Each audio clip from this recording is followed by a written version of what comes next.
आज का पहला सवाल। डियर मॉम, मैं आईएएस ऑफिसर बनना चाहती हूँ, जिसकी तैयारी के लिए मैं दिल्ली में रह रही हूँ। पिछले 4 सालों से मेरा एक बॉयफ्रेंड था। वो मुझसे बहुत प्यार करता था, मैं भी उसे दिलो जान से चाहती थी। हमने कई फ्यूचर प्लान्स बनाए थे। कोई 5 महीने पहले मैंने उसे किसी और लड़की के साथ घूमते हुए देखा। पूछने पर वो मुझसे लड़ने झगड़ने लगा। आज हमारा ब्रेकअप हुए 2 साल हो चुके हैं। इन 2 सालों में मैं उसके बारे में सोच सोच कर आधी पागल हो चुकी हूँ। पता नहीं कौन सी जॉब कर रही हूँ, पता नहीं मेरे नए बॉयफ्रेंड का क्या नाम है। कभी दिमाग सोचता है मैं क्यों नहीं उसके बारे में सोचना बंद करके आईएएस की तैयारी करूं। क्यों ना मैं आईएएस ऑफिसर बनकर उसे जवाब दूं, उसे पता चले कि उसने क्या खो दिया है। लेकिन फिर सोचती हूं, क्या मुझ जैसी लुटी पुटी लड़की को आईएएस के लिए चुना जाएगा, जिसे उसके बॉयफ्रेंड तक ने ना चुना हो। और मैं पूछना चाहती हूं, भगवान ने इस चोट के लिए मुझे ही क्यों चुना? मेरा क्या कसूर था? मेरे जैसी हंसती खेलती हुई लड़की ही क्यों? मैं तो सबसे प्यार करती थी, सबको हंसाती थी। मैं ना मिलती तो सहेलियों का दिन फीका जाता था। कभी मैं फिल्म एक्टर बनना चाहती थी। ये जख्म मुझे क्यों मिला? ये दर्द मुझे क्यों मिला? पिछले जन्म के पापों की तलाश में मैं कहाँ नहीं भटकी, किस चौखट को नहीं चूमा। कहीं मासूमों के दिल कुचलती फिरती हूं, ताकि दिखा सकूं उस भगवान को कि अगर मैं गलत थी तो आज भी गलत हूं। बिगाड़ लो जो बिगाड़ सकते हो मेरा। कभी किसी बदशक्ल पर एहसान करती फिरती हूँ, उसकी गालियाँ सुनती हूँ, सोती हूँ उसके साथ, ताकि अपने किसी गुनाह की भरपाई कर सकूँ। क्यों क्यों करता हुआ मधुमक्खियों का झुंड मेरे दिमाग को छत्ता बनाए बैठा है। अब और नहीं, बस अब और नहीं। हे वेदांती, मेरी हत्या करने का क्या लेंगे आप? मोक्षा। मोक्षा। सपनों का तूफान जब हकीकत की चट्टान से टकराता है तो आंसू बरसते हैं। ब्रह्मचारी सपनों का तूफान होता है, किसी मासूम बच्चे के सपनों का तूफान। इंसानी फितरत है कि वो 1000 जगह भटके, लेकिन अपने दिल के किसी खास कमरे में आकर उसे बड़ा सुकून मिलता है। किसी खास फीलिंग के साथ हम सब जुड़े होते हैं। ज्यादातर लोगों के अंदर बसी उस सबसे खास फीलिंग, उस सबसे खास सुख का नाम है काम। काम यानी इच्छाएं।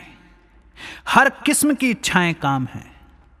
जैसे जैसे इंसान बड़ा होता जाता है, वो अपने दिल के उस कमरे में ज्यादा से ज्यादा वक्त बिताना शुरू करता है।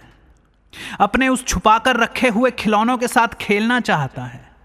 उस बंद कमरे में बैठकर हम अपने सपनों की किताब को पढ़ते हैं। उस किताब में लिखा है कि सब कुछ आसान है, ये भी आसान है, वो भी आसान है।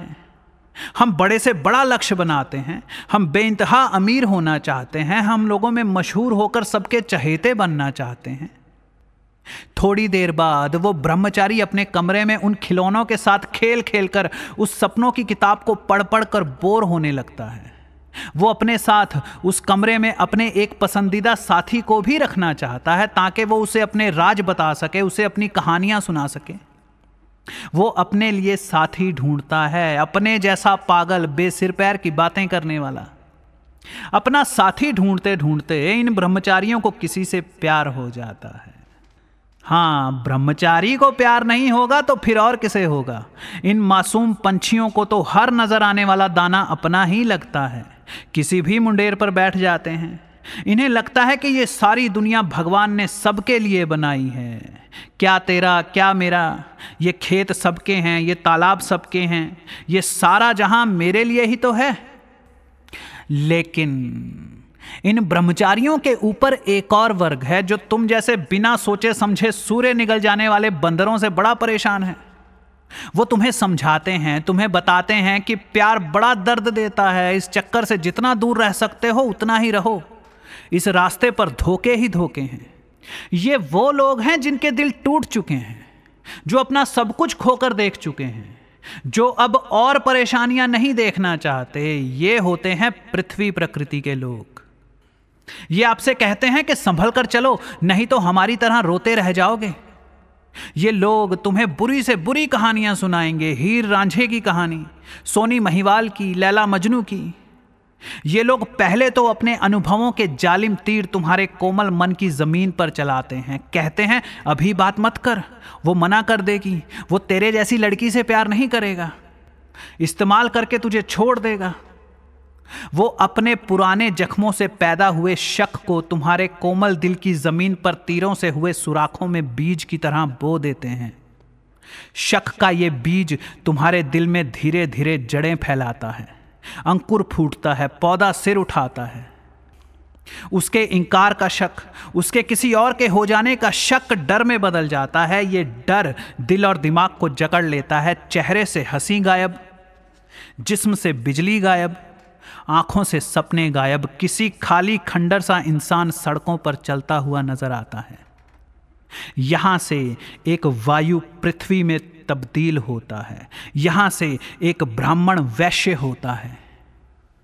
लेकिन फिर भी कुछ लोग पृथ्वी प्रकृति के लोगों की बातें नहीं मानते। वो ब्रह्मचारी ही बने रहते हैं। वो आगे बढ़ते हैं और प्यार करते हैं, दिल लगाते हैं, नए सपने सजाते हैं। दिमाग 7वें आसमान पर पहुंचा होता है, लेकिन तभी दिल टूटता है। ब्रह्मचार्य आश्रम सपने देखने का समय होता है, बड़े बड़े लक्ष्य बनाने का समय होता है। तुम कभी ये बनना चाहते हो, कभी वो बनना चाहते हो, कभी यहां पहुंचना चाहते हो, कभी वहां। हवाओं की तरह तुम्हारा कोई एक लक्ष्य नहीं होता, तुम्हारे पास कोई प्लान नहीं होता, कोई टाइम टेबल नहीं होता। अगर तुम्हें अपने लक्ष्यों तक पहुंचना है तो तुम्हें खुद को मैनेज करना होगा, और मैनेजमेंट का दूसरा नाम है गृहस्थ आश्रम, पृथ्वी प्रकृति के लोगों का डिपार्टमेंट। गृहस्थ आश्रम में एंटर करने की एक ही शर्त है, तुम्हारा दिल टूटा हुआ होना चाहिए। बधाई हो मोक्षा, तुम्हारा दिल टूट चुका है। हमारा दिल सेंटर ऑफ द यूनिवर्स होता है। जब तक ये खुश रहता है हम इसकी तरफ ध्यान भी नहीं देते, और जब ये टूट जाता है तो हमारा पूरा ध्यान इसकी तरफ ही हो जाता है। जब दिल टूटता है तब हमें पता चलता है कि कंसंट्रेशन कहते किसे हैं। अच्छी किस्मत दरअसल बुरी किस्मत होती है, और बुरी किस्मत दरअसल अच्छी किस्मत होती है। जो लोग बड़े अमीर घरों में पैदा होते हैं या कॉलेज में जाते ही दूसरे दिन ही जिन्हें गर्लफ्रेंड मिल जाती है, हमारी नज़र में वो बड़े किस्मत वाले लोग होते हैं। लेकिन गौर किया जाए तो इन लोगों का दिमाग डेवलप होना बंद हो जाता है। ये लोग खुद में सुधार करने की ज़रूरत महसूस नहीं करते। ये लोग खुद को आगे बढ़ाना बंद कर देते हैं। अच्छी किस्मत क्या होती है? अच्छी किस्मत बस दूसरों का नजरिया है। अगर किसी का बाप लाखों करोड़ों की जायदाद छोड़कर मर जाए तो लोग कहेंगे क्या किस्मत है साले की, बाप लाखों करोड़ों छोड़कर मर गया। लेकिन उस इंसान से पूछो तो उसका बहुत बड़ा नुकसान हो गया है, उसका बाप चला गया। अब या तो वो उन पैसों से इतनी ऐश करेगा कि 1-2 सालों में ही सारे पैसे लुटाकर कर्जों में डूब जाएगा, या फिर उस बिजनेस एम्पायर को चलाने की, आगे बढ़ाने की कोशिश करेगा जिसे चलाने का उसे कोई अनुभव नहीं है। तुम्हारी नज़र में तो वो बड़ा किस्मत वाला है। जब भी तुम किसी को अच्छी किस्मत वाला समझो, समझ लेना ये बस तुम्हारा नज़रिया है। दूसरों की थाली में पड़ा लड्डू बड़ा ही नज़र आता है। मैंने देखा है जो चीज़ किस्मत से मिलती है वो ज़्यादा देर नहीं टिकती। बड़ी बड़ी लॉटरियां जीतने वाले जल्दी ही कंगाल हो जाते हैं। अचानक कामयाब हुए लोग जल्दी ही गुमनामी के अंधेरे में खो जाते हैं। दर्द बड़ा ज़रूरी है, जख्म बड़ा ज़रूरी है। जब दिल टूटता है तो जिंदगी के बिखरे हुए सुर एक जगह इकट्ठे हो जाते हैं। भूख हमें उकसाती है, नाकामयाबी की आग हमें चैन से बैठने नहीं देती, खालीपन अनोखे रास्ते तलाशता है। वायु प्रकृति का इंसान, यानी जिसमें 50% वायु तत्व हो, अगर आप उसे समझाएंगे कि भाई लाइफ को सीरियसली ले, चीजों को गहराई से समझ, ध्यान केंद्रित कर, अपनी एनर्जी को किसी एक लक्ष्य पर लगा, तो शायद वो चाहकर भी आपकी बात मान नहीं पाएगा।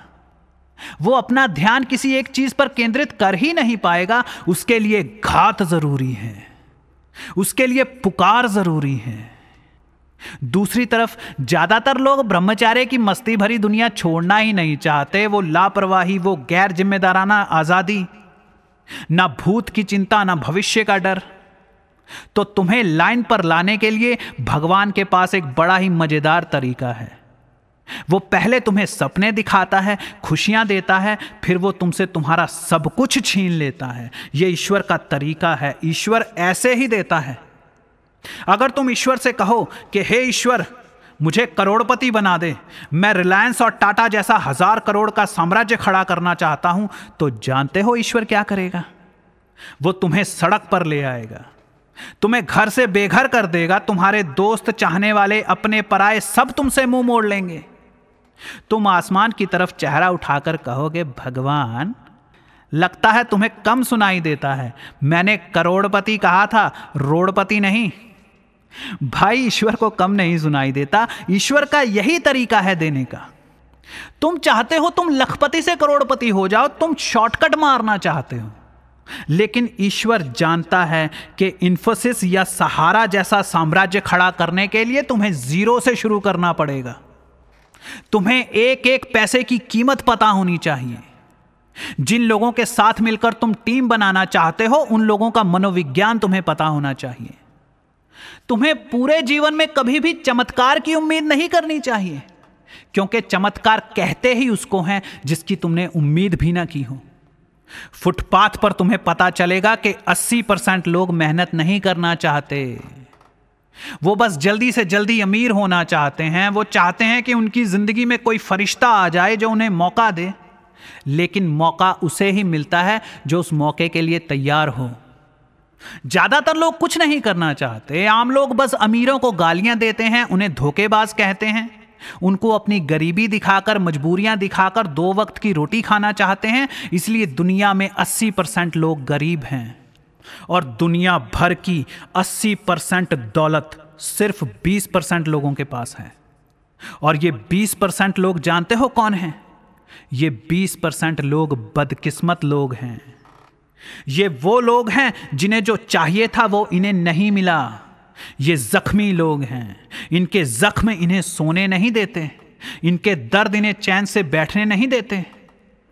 अच्छी किस्मत हमेशा बुरी किस्मत के कपड़े पहनकर आती है। अच्छी किस्मत नंगी नहीं घूमती, वो बड़ी शर्मीली होती है।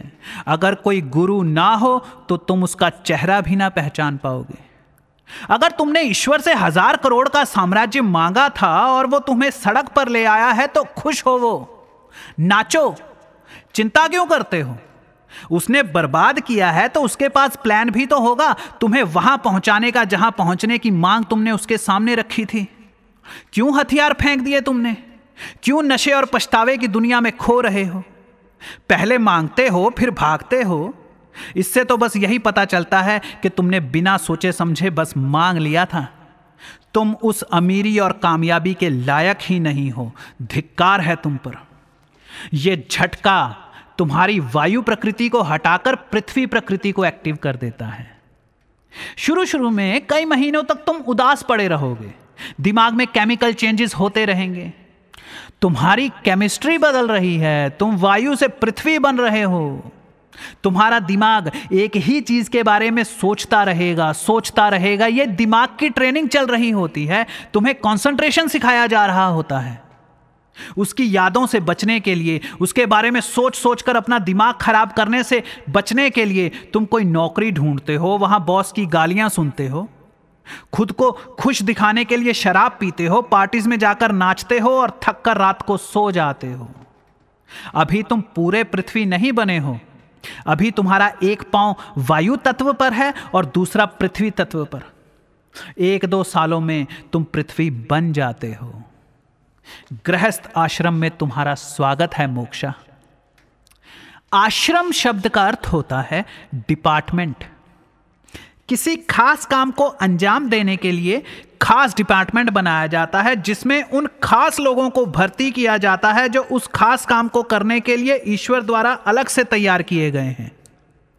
ब्रह्मचार्य आश्रम के ब्रह्मचारी एक्टर बनते हैं, लेकिन वो अकेले कुछ नहीं कर सकते क्योंकि उनके पास डिसिप्लिन नहीं होता। ब्राह्मण के साथ एक सबसे बड़ी प्रॉब्लम यह होती है कि वो एक बार कहने पर कोई काम नहीं करता।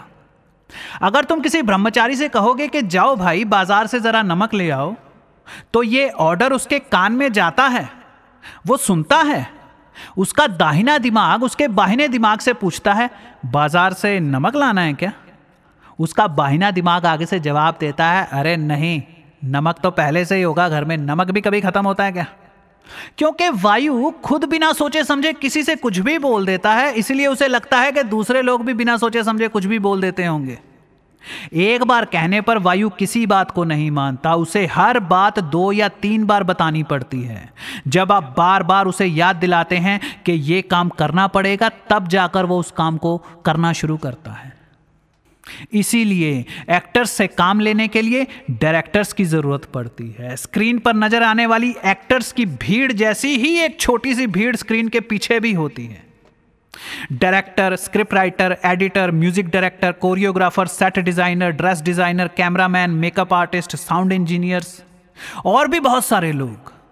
ये सब लोग गृहस्थ आश्रम यानी मैनेजमेंट डिपार्टमेंट में आते हैं। ये लोग जबरदस्त मेहनत करते हैं, छोटी से छोटी डिटेल्स पर ध्यान देते हैं, लोकेशन ढूंढते हैं, शोध करते हैं, माहौल बनाते हैं, बात को ताकतवर ढंग से कहने के लिए शब्दों का मायाजाल रचते हैं। एक्टर्स के कपड़े कैसे होंगे, वातावरण ऐसा कैसे बनाया जाए कि फिल्म देखने वालों को लगे कि वो खुद 1000 साल पुराने जमाने में पहुंच गए हैं। कोरियोग्राफर्स और म्यूजिक डायरेक्टर्स ये ध्यान रखते हैं कि हम ऐसी एक भी धुन या मूवमेंट ना बनाएं जो लोगों ने पहले भी देखी हो, पहले भी सुनी हो।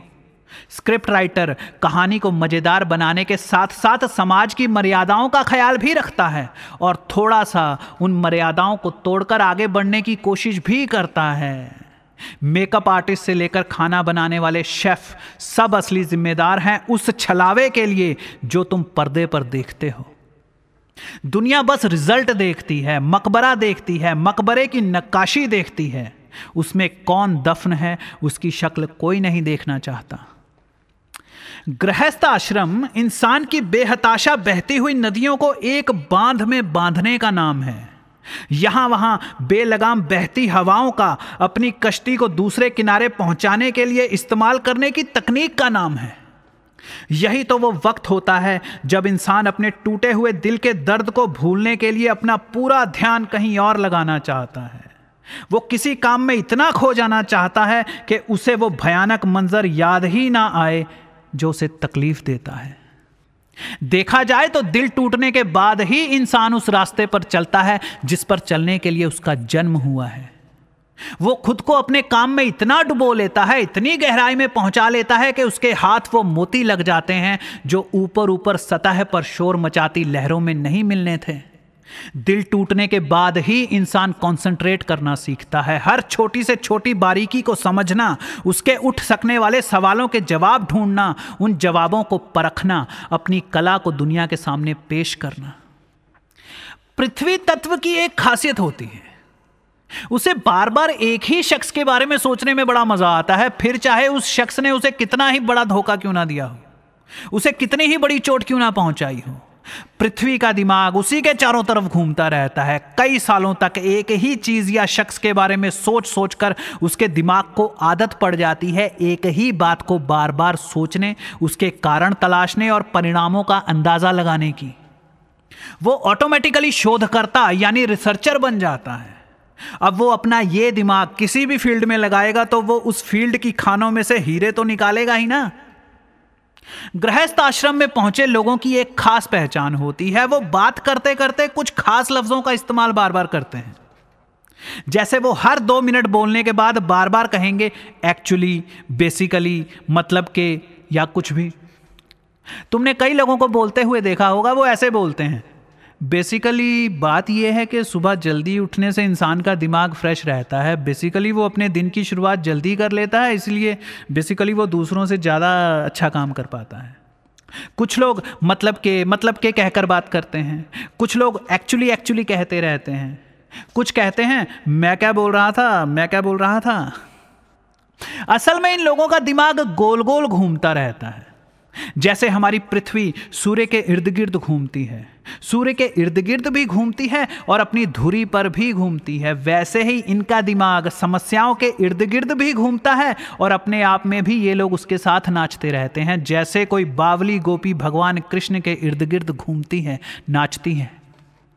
इसीलिए ये लोग किसी भी सब्जेक्ट को इतनी गहराई से समझ पाते हैं, घंटों, हफ्तों, महीनों, सालों किसी एक सब्जेक्ट पर सोचते रहते हैं, काम करते रहते हैं। यही लोग पाब्लो पिकासो बनते हैं, यही लोग पंडित रविशंकर बनते हैं, Beethoven, Emerson, Bruce Lee, Mother Teresa बनते हैं।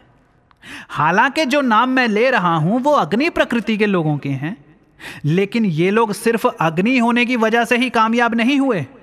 अग्नि तो उनका पहला तत्व है। अग्नि के नीचे से ताकत देने वाला, समझ देने वाला तत्व है पृथ्वी। तुम लोगों को अपने अंदर केमिस्ट्री डिजाइन करनी आनी चाहिए। अगर तुम वायु प्रकृति के एक्टर हो तो तुम्हें अपने अंदर दूसरे नंबर पर पृथ्वी तत्व डेवलप करना आना चाहिए। इससे तुम अपने हर किरदार को और ज्यादा अच्छी तरह समझ सकोगे, उसमें और गहराई से डूब सकोगे। सिर्फ वायु तत्व वाले एक्टर एक दो फिल्मों में हिट होकर दोबारा कभी नजर नहीं आते। उनकी लापरवाही और अहंकार उन्हें ले डूबता है। जीवन में स्थिरता बड़ी जरूरी है और स्थिरता के लिए दर्द बड़ा जरूरी है। जो एक्टर अपने अंदर पृथ्वी तत्व को एक्टिवेट कर लेते हैं वो गृहस्थ आश्रम में पहुंच जाते हैं और अब उनके पास दुगनी ताकत होती है, वायु की बेइंतहा एनर्जी और पृथ्वी की गहरी समझ। फिर ये लोग अग्नि की तरह विश्वविख्यात अभिनेता बनते हैं, स्पीकर बनते हैं, नेता बनते हैं, खिलाड़ी बनते हैं। 1500 से 2000 साल पहले आचार्य वात्स्यायन ने कामासूत्रा की रचना की। यह किताब आज भी दुनिया में बेस्ट सेलर बुक है, इंटरनेट पर सबसे ज्यादा बार डाउनलोड की जाने वाली और आज तक की सेक्स जैसे सबसे संवेदनशील विषय पर इतनी खूबसूरती से लिखी गई इकलौती किताब। लोगों में एक गलतफहमी फैली हुई है कि शायद कामासूत्रा में सिर्फ और सिर्फ सेक्स के बारे में ही बताया गया है, सिर्फ सेक्स के बारे में ही लिखा गया है। बाजारों में भी यह किताब इसी तरह बेची जाती है। हाँ, उसमें सेक्स को इतना खुलकर बयान किया गया है कि शायद ही सेक्स से रिलेटेड कोई ऐसा सवाल होगा जिसका जवाब उसमें ना हो। लेकिन सेक्स के अलावा भी उसमें इंसान के कर्तव्यों, उनकी भावनाओं, उनके मनोविज्ञान पर लंबी चौड़ी चर्चा की गई है। लेकिन तुम्हें इस बात का दुख नहीं होगा कि तुमने कामासूत्रा नहीं पढ़ी। मटका गणना सुन ली, समझो कामासूत्रा पढ़ ली। मैं मटका गणना में सिर्फ सेक्स पोजीशंस और सेक्स पावर कैसे बढ़ाएं इन विषयों पर नहीं बोलूंगा। मैं नहीं चाहता कि तुम लोग टॉपिक से भटक जाओ। कामासूत्रा में आचार्य वात्स्यायन 4 पुरुषार्थों का उल्लेख करते हैं। पहला है काम, यानी प्लेजर, इच्छाएं, सुख भोगना। आचार्य कहते हैं अपनी 5 इंद्रियों को पूरी तरह भोगो। ये 5 इंद्रियां हैं आंखें, कान, नाक, त्वचा और जीहा। आंखों से दुनिया देखो, सुंदर चेहरे और नज़ारे देखो। कानों से संगीत सुनो, ज्ञानियों के सूत्र सुनो, पंछियों के गीत सुनो, प्रेमियों की आवाजें सुनो। नाक से सूंघो, त्वचा से महसूस करो और जिह्वा से स्वाद लो। यह सारी विलासता भोगने के बाद दूसरा पुरुषार्थ है धर्म। धर्म की प्राप्ति के लिए मनुष्य को ब्रह्मचार्य छोड़कर अब गृहस्थ आश्रम में आना पड़ता है। विवाह करना, एक पत्नी व्रत रहना, एक पिता या माता के रूप में अपने कर्तव्यों को निभाना और अपने जीवन साथी के साथ मिलकर जीवन के लक्ष्यों को प्राप्त करना। तीसरा पुरुषार्थ है अर्थ, यानी पैसा कमाना, और चौथा पुरुषार्थ है मोक्ष। अर्थ और मोक्ष पर हम वानप्रस्थ आश्रम और संन्यास आश्रम में जाकर बात करेंगे। अभी फिलहाल गृहस्थ आश्रम को समझते हैं। गृहस्थ आश्रम में आकर इंसान पहली बार टीम में काम करना सीखता है। अपने जीवन के लक्ष्यों को पाने के लिए तुम एक जीवन साथी चुनते हो, क्योंकि तुम महसूस करते हो कि अगर एक इंसान सभी काम खुद ही करने की कोशिश करेगा तो उसकी क्रिएटिविटी पर बुरा असर पड़ता है। इसलिए तुम अपने परिवार में अपने लक्ष्यों को छोटे छोटे टुकड़े करके बांट देते हो। शास्त्रों में पति पत्नी को एक टीम की तरह बताया गया है। तब औरत को मर्द से कम या कमजोर नहीं समझा जाता था। दोनों काम करते थे और बच्चों को बुजुर्ग संभालते थे। जब दो लोग एक दूसरे को प्यार करते हैं और किसी एक मकसद को पूरा करने के लिए बिना किसी रीति रिवाज के, बिना परिवार की सहमति के एक दूसरे को सिर्फ बोलकर पति पत्नी स्वीकार करते हैं तो उसे गंधर्व विवाह कहा जाता है। दुष्यंत और शकुंतला ने आपस में गंधर्व विवाह किया था। उनके पुत्र भरत के नाम पर ही हमारे देश का नाम भारत रखा गया है। जो लोग तुमसे कहते हैं कि लव मैरिज भारतीय संस्कृति के खिलाफ है, उन्हें भारतीय संस्कृति का ठेंगा भी नहीं पता। भारत तो लव मैरिज से पैदा हुआ बच्चा है। खैर, दो लोग एक मकसद को पूरा करने के लिए विवाह करते हैं तो गृहस्थ आश्रम शुरू होता है। जैसा आपने देखा होगा, कई बार टीचर और स्टूडेंट आपस में शादी कर लेते हैं क्योंकि दोनों का इंटरेस्ट एक ही सब्जेक्ट में होता है, दोनों उसी क्षेत्र में शोध कर रहे होते हैं। कोई कोच अपनी ही स्टूडेंट प्लेयर से शादी कर लेता है क्योंकि ट्रेनिंग कोई 1-2 घंटों का काम नहीं है। ट्रेनिंग के दौरान कोच और प्लेयर दो जिस्म और एक दिमाग बन जाते हैं, दोनों एक साथ सोचते हैं, दोनों का एक ही लक्ष्य होता है। गृहस्थ का अर्थ होता है टीम वर्क। बात अगर किसी बिजनेस कंपनी की जाए तो सेल्समैन, ब्रोकर्स, प्रमोटर्स और रिप्रेजेंटेटर्स से ऊपर एक वर्ग होता है मैनेजमेंट डिपार्टमेंट। कंपनी के लक्ष्य इन्हें ही बताए जाते हैं, फिर ये लोग बिजनेस प्लान तैयार करते हैं। ये लोग सेल्समैन को बिजनेस लैंग्वेज में बोलना सिखाते हैं, उसका ड्रेस कोड क्या होगा, कौन किस एरिया में सेल्स करेगा। यही लोग अकाउंट्स संभालते हैं, मार्केटिंग पॉलिसीज डिजाइन करते हैं, डिमांड कितनी है, सप्लाई कितनी रखनी है, प्रोडक्ट की वैल्यू से लेकर कंज्यूमर की पॉकेट, हर चीज का अंदाजा यही लोग लगाते हैं। Mission, strategy, action plan, ethics, growth, inspiration, service, solution, organisation, team work, quality control, performance, revenue, reliability, हर चीज का डिपार्टमेंट। यही प्लान्स बनाने का वक्त होता है, प्लान्स को और बेहतर करने का वक्त होता है। लोग मोहब्बत के उस दर्द को भूलने के लिए मैनेजमेंट का हिस्सा बनते हैं, अपना ध्यान अधूरी चीजों को पूरा करने में लगाते हैं क्योंकि इन्हें अधूरी चीजों से बड़ी नफरत होती है, क्योंकि इनका प्यार अधूरा रह गया होता है, क्योंकि इनके सपने अधूरे रह गए होते हैं। अपनी लापरवाही और सुस्ती की वजह से ये पहले ही काफी कुछ गंवा चुके होते हैं, अब और नहीं गंवाना चाहते, इसीलिए ये सुस्त कर्मचारियों और लापरवाह दोस्तों पर चिल्लाते हैं। दूसरे तूफान की खबर ही उन्हें खौफजदा कर जाती है जिन्हें पहले भी तूफान उजाड़ चुका हो। कुछ गड़बड़ ना हो जाए, कुछ गड़बड़ ना हो जाए, यही विचार इनकी पूरी जिंदगी को कंट्रोल कर रहा होता है। अंडरवर्ल्ड की दुनिया में भी ये लोग मैनेजमेंट ही संभाल रहे होते हैं। और आपको जानकर हैरानी होगी कि ये लोग धार्मिक होते हैं, कट्टरपंथी लोग। ये लड़ते झगड़ते हैं, लोगों को मारते पीटते हैं क्योंकि ये लोग डरते हैं। ये कुछ गड़बड़ होने से, सब कुछ बर्बाद होने से इतना डरते हैं कि लोगों को डरा डरा कर रोकने की कोशिश करते रहते हैं।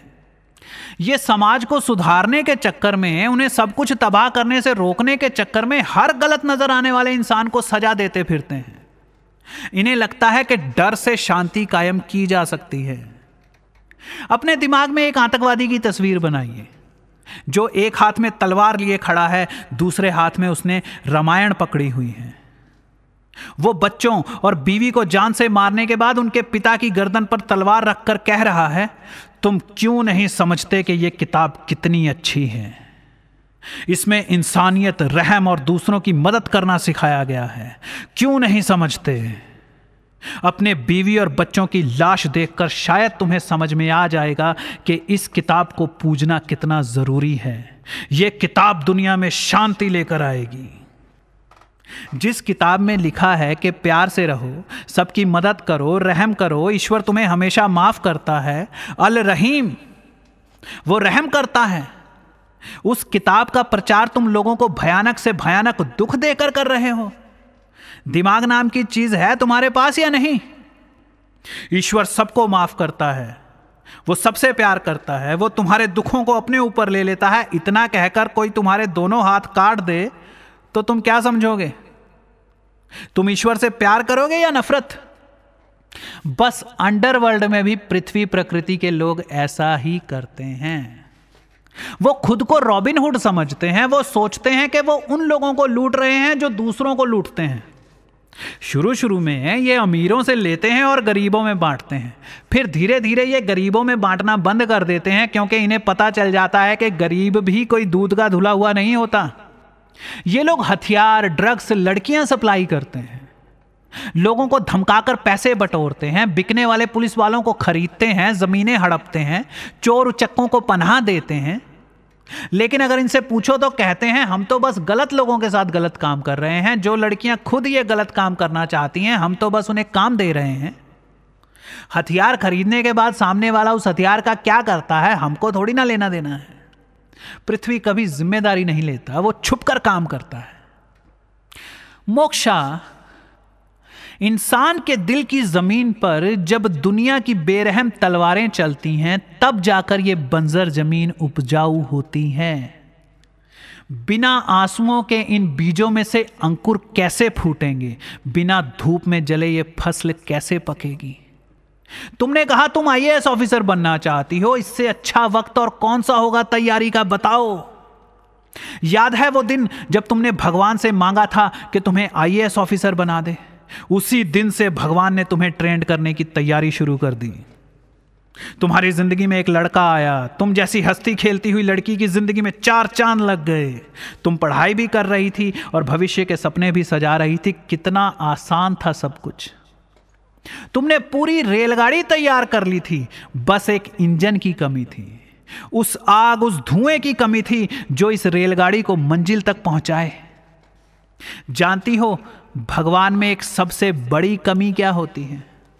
वो तुम्हारी हर बात सुनता है, वो तुम्हारी हर डिमांड पूरी करता है। तुमने अभी मुंह खोला ही होता है और वो तुम्हारी डिमांड पूरी करने की तैयारी शुरू भी कर देता है। लेकिन कमी तुम्हारे अंदर है। तुम लोग अपनी डिमांड्स बदलते रहते हो। कभी तुम ये मांगते हो, ईश्वर इस तरफ भागता है, फिर अचानक तुम वो मांगते हो, ईश्वर उस तरफ भागता है। तुम ज्यादातर आत्मविरोधी चीजें मांग लेते हो। तुम ज्यादातर 2 ऐसी चीजें मांग लेते हो जो एक दूसरे का ही विरोध कर रही होंगी। तुम कहते हो मैं इंडियन एयरफोर्स में फाइटर जेट उड़ाने वाला पायलट बनना चाहता हूं।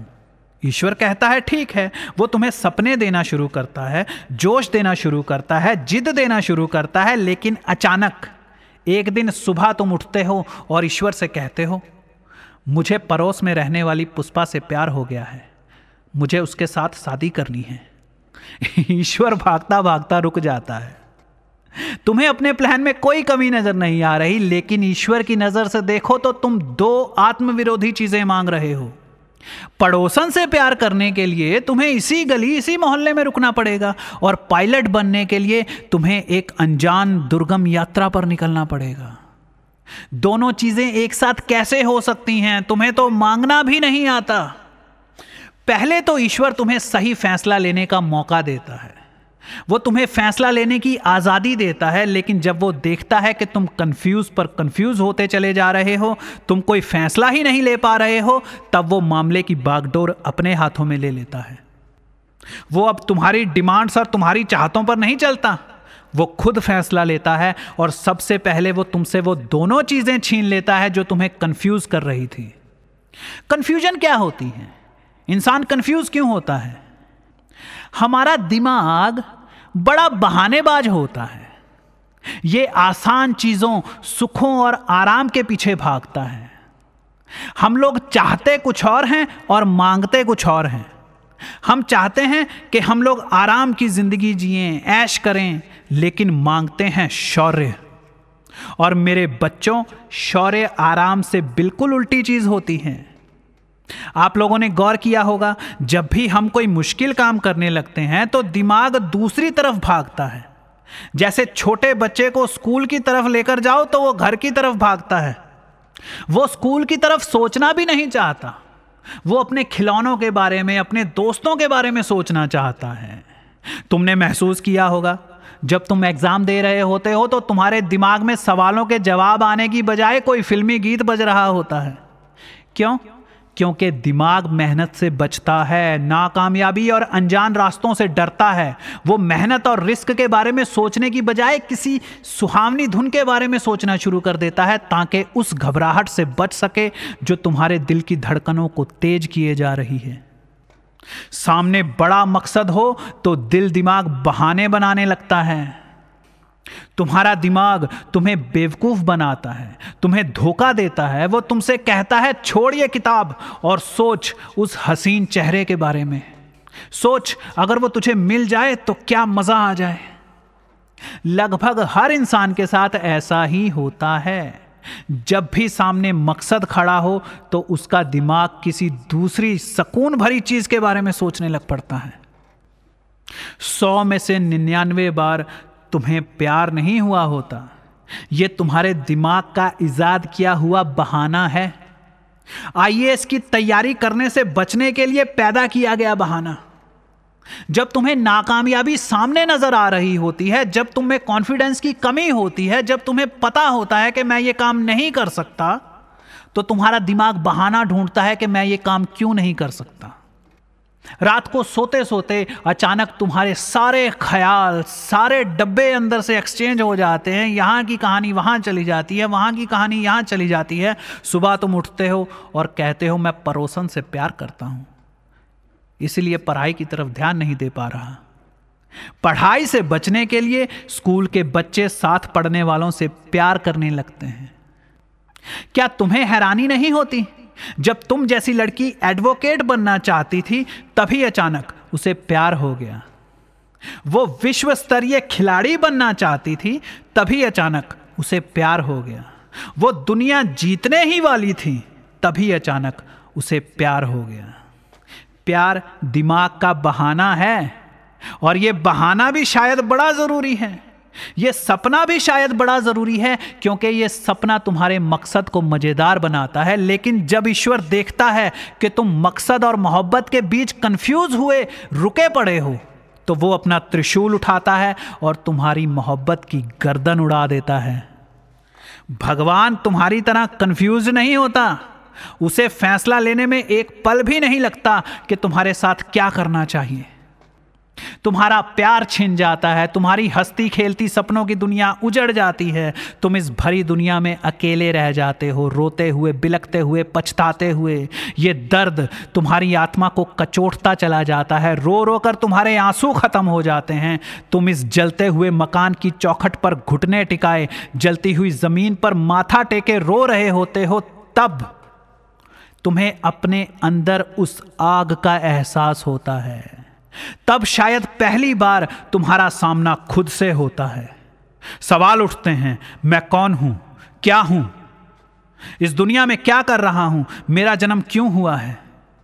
क्या मैं इस दुनिया में सिर्फ अपनी उजड़ी हुई मोहब्बत पर रोने के लिए पैदा हुआ हूं? क्या मेरा अपना कोई अस्तित्व नहीं है? मेरी पहचान क्या है? फलाने की एक्स गर्लफ्रेंड, ढमकानी का आशिक, कपूर साहब का बेटा, शर्मा साहब की छोटी बहू? नहीं, यह मेरी पहचान नहीं है।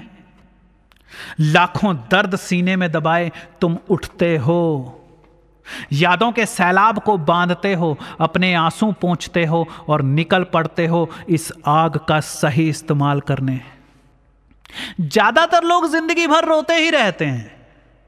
वो अपनी खोई हुई खुशियों की लाश सिर पर उठाए जिंदगी गुजार देते हैं, नौकरियां करते हुए, प्रेमी बदलते हुए। लेकिन कोई विरला ही, करोड़ों में कोई एक इन जख्मों से रिश्ते हुए खून को स्याही बनाता है और गीत लिखता है, पेंटिंग बनाता है, संगीत का महारथी बनता है। रोते रोते अचानक वो फोकस्ड हो जाता है। वो अपने दुखों का कारण ढूंढता है, वो शोध करता है।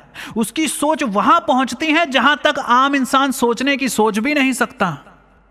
आचार्य वात्स्यायन इस पुरुषार्थ को धर्म कहते हैं, यानी उस लक्ष्य को पाने का पुरुषार्थ जिसके लिए तुम्हारा जन्म हुआ है।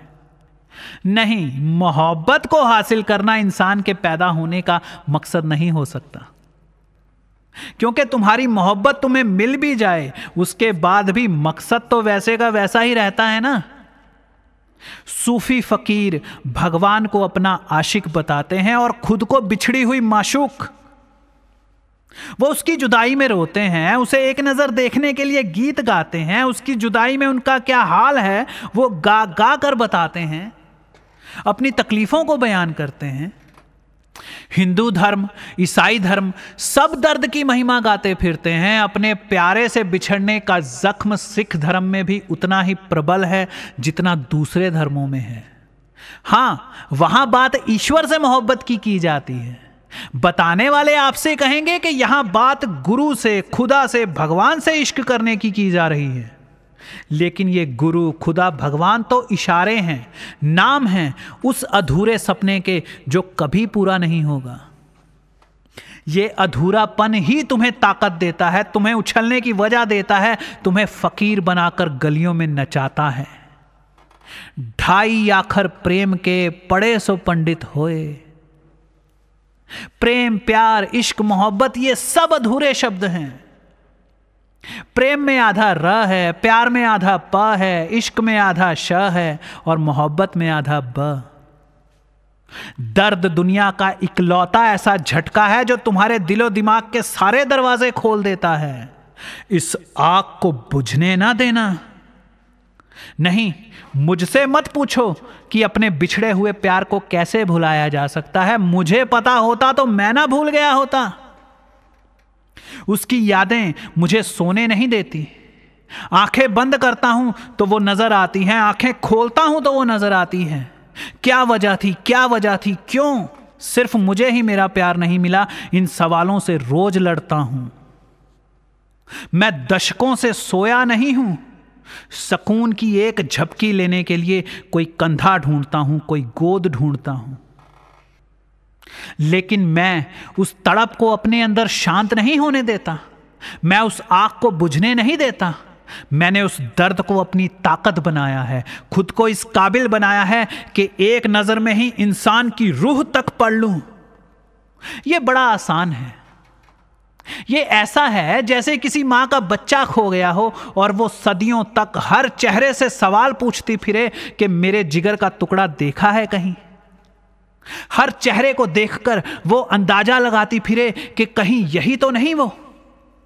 किसी भले इंसान ने उसे पाल लिया होगा, बड़ा हो गया होगा, शादी कर ली होगी, मुझे याद करता होगा। ऐसे जख्म कभी नहीं भरते। क्या उस मां को नींद आती होगी? नहीं। अब या तो वो मां सारी जिंदगी किसी जिंदा लाश की तरह यहां वहां भटकती रहेगी या फिर वो कमर कसेगी और दुनिया में खोए हुए दूसरे मासूमों को संभाल कर खुद को थोड़ा सुकून पहुंचाएगी। उस मां की नजर बाकी माओं से ज्यादा तेज होगी। वो चेहरे पढ़ने और जरूरतें समझने में ज्यादा एक्सपर्ट हो जाएगी। बच्चों से जुड़ी हर जानकारी, हर किताब उसके लिए किसी कुरान से कम ना होगी। यह बड़ा आसान है। बस तुम्हें कीमत चुकानी होगी। तुम्हें अपने जिगर के टुकड़े को गंवाना होगा ताकि तुम्हारी आंखें खुलें और ऐसी खुलें कि दोबारा बंद ना हो। ये आग मुफ्त में नहीं मिलती। इसमें तुम्हें खुद को जलाना पड़ता है। तुम किसी और के खून से अपनी कलम रंगीन नहीं कर सकते। तुम्हें अपना खून बहाना होगा। कामा सूत्रा के पहले पुरुषार्थ को भोगने के लिए तुम्हारी 5 इंद्रियां जागती हैं, लेकिन अपनी 6ठी इंद्री को जगाने के लिए तुम्हें घाव चाहिए। जिस दुर्घटना में मैंने अपना प्यार गंवाया था, उसके बाद मैं 14 महीने बिस्तर पर पड़ा रहा, जागता रहा। मेरी हड्डियों को जोड़ने के लिए डॉक्टर ऑपरेशंस के अलावा कई एक्सपेरिमेंट्स करते थे। मैं मरना चाहता था, वो मुझे जिंदा रख रहे थे। मैं जागना चाहता था, वो मुझे नींद की गोलियां दे रहे थे। जानते हो सबसे ज्यादा दर्दनाक मंजर कौन सा होता है? जब तुम ये नहीं समझ पा रहे होते कि सोचूं क्या। इतने में खबर आई कि मेरे जिगरी दोस्त ने आत्महत्या कर ली। किसी लड़की के प्यार में पागल होकर उसने जहर खा लिया। किसान के पास सिर्फ 2 चीजें होती हैं, इश्क और दोस्त। मैं दोनों गवा बैठा था। मैंने मरने का आइडिया कैंसिल कर दिया क्योंकि मेरा यह आइडिया चोरी हो चुका था। कोई और उस पर काम करके नाम कमा चुका था। हॉस्पिटल के कमरे में टीवी लगा हुआ था जिस पर सारा दिन प्रेमियों की हत्या, खुदकुशी और धोखेबाजी के किस्से दिखाए जाते थे। जब मैं उठकर बैठने के काबिल हुआ तो मेरे पिताजी ने मेरे सामने की दीवार से टीवी हटाकर गुरु गोबिंद सिंह जी की तस्वीर लगा दी। उस तस्वीर के नीचे पंजाबी में लिखा था, सुरा सो पहचानिए जो लड़े दीन के हेत, पुरजा पुरजा कट मरे कभौ न छाड़े खेत। 1 महीने तक गुरु गोबिंद की वो निडर आंखें मुझे घूरती रही, जैसे वो मुझसे कह रही हों कि बस निकल गई सारी हेकड़ी, बस इतना ही खून था तेरी रगों में। एक माशूक क्या चली गई, चलो चलो आत्महत्या करते हैं। जानते हो, आत्महत्या करने के लिए इतनी हिम्मत चाहिए होती है कि अगर उससे आधी हिम्मत भी तुम्हारे अंदर हो तो तुम पूरी दुनिया जीत सकते हो।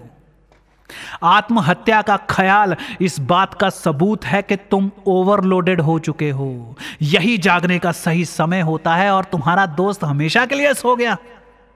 आत्महत्या करने वाले लोग जीत के सबसे ज्यादा करीब होते हैं। वो कमजोर नहीं होते, वो बस अधर्मी होते हैं। गुरु गोबिंद के कंधे पर बैठा बाज मुझे चीख चीख कर कह रहा था कि जिस तरह मैं आसमान की ऊंचाइयों से जमीन पर रेंगती हुई चींटी देख लेता हूं, उसी तरह तुम्हें अपनी नजर को इस काबिल बनाना होगा कि तुम कारणों और परिणामों के इस जंगल में से अपने सवालों के जवाब ढूंढ सको। शोध करो, रिसर्च करो। गुरु गोबिंद की उस तस्वीर से मेरा रोज एनकाउंटर होता था। एक दिन मेरे पिताजी मुझसे मिलने आए। उन्होंने अपने हाथों में कुछ धार्मिक ग्रंथ पकड़े हुए थे। कुछ हिंदू ग्रंथ थे, एक कुरान का हिंदी वर्जन था, कुछ सिख रिलीजियस किताबें थी। मैंने किताबों की तरफ ध्यान भी नहीं दिया और उनसे पूछा, डैड डॉक्टर क्या कहते हैं? डैड ने अपने खिले हुए चेहरे से मुस्कुराते हुए कहा, शायद 2 साल बाद तुम चलने लगोगे या शायद पूरी जिंदगी नहीं चल पाओगे। Depends on you, you lucky bastard. तुम चुने जा चुके हो। मैंने कहा, क्या लकी बास्टर्ड? आपको कहां से मैं लकी लग रहा हूं? वो मेरे बेहद करीब आए और धीरे से बोले, हां तुम्हें चुना जा चुका है। You are fucking selected. मैंने पूछा, किस चीज के लिए चुना जा चुका हूं? वो उठे और कमरे से बाहर जाते वक्त उन्होंने दरवाजा बंद करते हुए कहा, इस वक्त तुम दुनिया की किसी भी कामयाबी पर हाथ रख दो, वो तुम्हारे पैरों में आ गिरेगी, क्योंकि तुम कीमत चुका चुके हो। दौलत, शोहरत और बुलंदियों की दुनिया में तुम्हारा स्वागत है टाइगर। Enjoy your pain। मुझे डैड की एक भी बात समझ में नहीं आई। वो पॉलिटिशियन हैं, पैसों की कोई कमी नहीं, जरूरत से बहुत ज्यादा है। दरवाजा बंद करने से पहले मैंने उन्हें गौर से देखा। चेहरे पर कोई दुख दर्द नहीं। महंगा सूट, जिस हाथ में दरवाजे का हैंडल पकड़ रखा था उस हाथ में सोने की विदेशी घड़ी चमक रही थी जिसमें हीरे लगे हुए थे। मैं हमेशा अपने दोस्तों से कहता था, लाइफस्टाइल हो तो मेरे बाप जैसा, नहीं तो ना हो। खैर, मेरे पिताजी इतने अमीर और मैं इतना गरीब क्यों था, इस पर फिर कभी चर्चा करेंगे। दरवाजा बंद होते ही मैंने उन किताबों की तरफ देखा। आंसुओं से भरी आंखें, रिश्ते हुए जख्म, कड़कड़ाती हुई हड्डियां और टूटे हुए दिल के हाथ। जब किताब आती है ना, तो ऐसा लगता है जैसे अपना बच्चा गवा चुकी मां को अपने बच्चे की कोई खबर मिली हो। एक एक लफ्ज पढ़ डाला मैंने। डॉक्टर्स ने मुझे 2 साल का टाइम दिया था, लेकिन मैं 14 महीनों में ही उठ खड़ा हुआ। हॉस्पिटल के उस कमरे को मैं लाइब्रेरी बना चुका था, 300 किताबें पढ़ चुका था और मेरे 6 पैक एब्स अब फैमिली पैक बन चुके थे। इस आग को ठंडी मत होने देना मोक्षा। ये आग हर किसी को नहीं मिलती। जब भी तुम्हें लगे कि तुम्हें आराम करना चाहिए, अपने बिछड़े हुए प्यार को याद करना। जब भी तुम्हें नींद आने लगे, अपने उस जख्म में उंगली घुसा देना ताकि तुम सो ना सको। तुम्हें यह लड़ाई लड़नी है, तुम्हें यह लड़ाई जीतनी है, क्योंकि तुम चुनी जा चुकी हो। अगर तुम IAS ऑफिसर बनना चाहती हो तो उसकी तैयारी करो। टूटे हुए दिल से ज्यादा अच्छा कंसंट्रेशन कोई नहीं कर सकता। अब तुम्हारे पास गंवाने के लिए कुछ बचा ही नहीं है और पाने के लिए पूरी दुनिया पड़ी है। तुम्हें फीलिंगलेस होने की जरूरत नहीं है, उल्टा और फीलिंगफुल बन जाओ। लफ्जों की गहराई को समझने की समझ तो अब आई है तुम्हारे अंदर, इस मौके को गवा ना बैठना। अपनी परेशानी को दबाओ मत, इसका इस्तेमाल करो। पढ़ाई के अलावा अब और किस काम में दिलचस्पी होगी तुम्हें? बंद कर लो खुद को कमरे में और डूब मरो तैयारी में। उसकी याद आती है तो आने दो, रोको मत खुद को।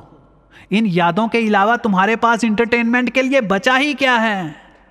रोवो अकेले बैठकर, मन हल्का हो जाए तो फिर से पढ़ने बैठ जाना। धोखा खाकर तुम आधी लड़ाई जीत चुकी हो। अब तुम्हें कंफ्यूज करने के लिए कोई ऑप्शन नंबर 2 नहीं बचा। बताओ कौन होता है इतना किस्मत वाला?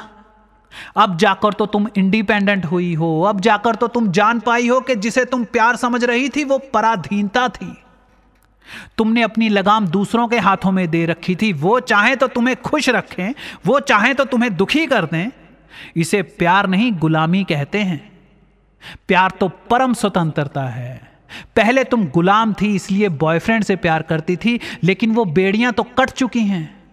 तुम आजाद हो इसीलिए अब खुद से प्यार करो, अपने लिए जियो, जो बनना है वो बनो। और सिर्फ आईएएस नहीं, अब तुम्हारे लिए दुनिया के सारे दरवाजे खुल चुके हैं। तुम कुछ भी बन सकती हो। आईएएस तो तुम्हें छोटी मोटी कामयाबी लगने लगेगी, क्योंकि अब तुम्हारे पास आग है। ऐसा चीखो के कोई चीखा ना हो, ऐसा नाचो के कोई नाचा ना हो, ऐसा बरसो के कोई बरसा ना हो। तुम्हारे दर्द को तुम्हारी आवाज, तुम्हारी कलम, तुम्हारी आंखों की चमक बनने दो। तुम्हारी आवाज दुनिया के आखिरी कोने तक पहुंचनी चाहिए। तुम्हारी चोटें, तुम्हारे जख्म, तुम्हारे दर्द, तुम्हारी बेचैनी, परेशानी तुम्हारी कला को 4 चांद लगा देंगे। मुझे हर रोज सैकड़ों लोग ईमेल्स करते हैं, मेंबर्स फोन करते हैं, मुझसे मिलते हैं और कहते हैं गुरुजी आपकी आवाज बड़ी प्यारी है। मैं भी आपकी तरह बोलना चाहता हूं, मैं भी आपकी तरह टूटे हुए दिलों को सहारा देना चाहती हूं।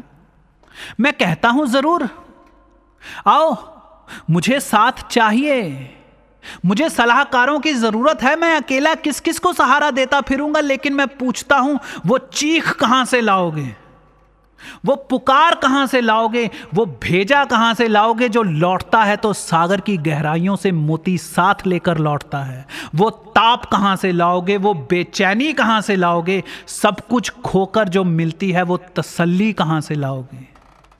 सुन रहे हो ना तुम ये सिसकियां, ये कर्राहटें, ये रुदन? सुन रहे हो ना तुम ये बेबसी, ये ग्लानी, ये पश्चाताप? अगर सुन रहे हो तो आओ, मैं सिर्फ उन्हीं लोगों से मिलता हूं जो कुचले हुए हैं, जिनके पास दर्द है। मैं उन्हें छूता हूं, गले से लगाता हूं, जैसे एक अंधा दूसरे अंधे को पहली बार छूते ही रो पड़ता है, क्योंकि दोनों का जख्म एक ही है। दोनों उस तकलीफ से रोज गुजरते हैं जिसे सिर्फ वही दोनों समझ सकते हैं। वही लोग इसमें जीना जानते हैं, वही लोग दूसरों को इसमें जीना सिखा सकते हैं। अगर तुम्हारी सारी खुशियां लुट चुकी हैं तो तुम कमजोर नहीं हो, तुम बाकी सबसे ज्यादा ताकतवर हो। हां, ईश्वर तुम्हें चुनता है इस चोट के लिए, इस दर्द के लिए। वो सबसे ज्यादा जोशीले, सबसे ज्यादा हंसमुख और सबसे ज्यादा काबिल इंसान को, जो अपनी खुशियों की बारात में नाचता हुआ जा रहा होता है, उसे गर्दन से पकड़कर भीड़ से बाहर खींचता है, उसे जमीन पर पटकता है, उसकी गर्दन पर पांव रखकर उसके कान के बेहद करीब आकर चिल्लाता है, तुम जैसा शेर इन भेड़ों में क्या कर रहा है? तुम जैसा तूफान इन पत्थरों में क्या कर रहा है? इससे पहले कि तुम कुछ समझ पाओ, वो तुम्हें खदेड़ता हुआ तुम्हें तुम्हारी खुशियों से, अपनों से, सपनों से दूर ले जाता है।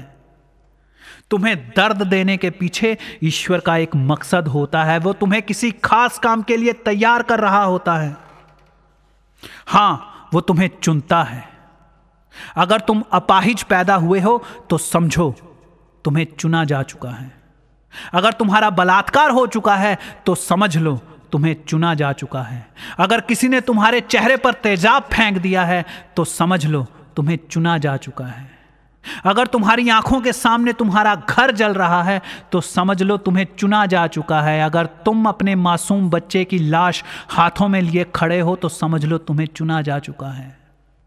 तुम ही हो जो दूसरों के साथ ऐसा होने से रोक सकते हो। इस चिता को ठंडी मत होने देना, ये आग जलती रहनी चाहिए। ये आग तुम्हें आईएएस ऑफिसर बनाएगी या फिर इस दुनिया का बादशाह। अगर धर्म के नाम पर तुम्हारे साथ शैतानों जैसी बेरहमी बरती जा रही है तो समझ लो तुम्हें चुना जा चुका है। तुम ही लोगों को बताओगे कि धर्म प्यार और आजादी का नाम है। मर तो तुम पहले ही चुके हो। ईश्वर तुम्हें इतना बर्बाद कर देता है कि तुम पर कुछ खो बैठने की फिक्र असर ही नहीं करती। उठो, अपने पंख खोलो, उड़ान भरो, because you are fucking selected.